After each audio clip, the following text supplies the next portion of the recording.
early Native Americans had a unique practice of training their young braves, right? They had, after they learned how to hunt and how to scout, how to fish, there was one final test when they became 13.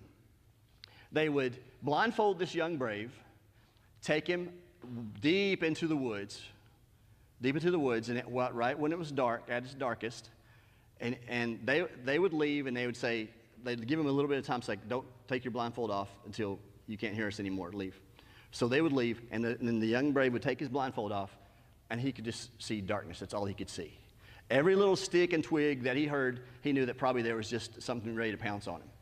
But and I'm sure he was terrified. I'm sure he was terrified.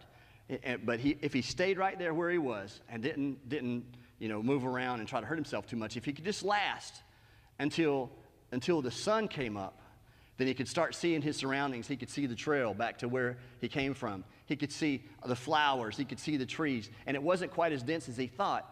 But not 5 feet from him, when the sun came up, he could see his father standing right there with a drawn bow and arrow, ready, just watching over him the whole time. He was never alone.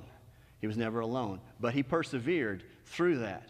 And later he would recognize that his dad had been there all along.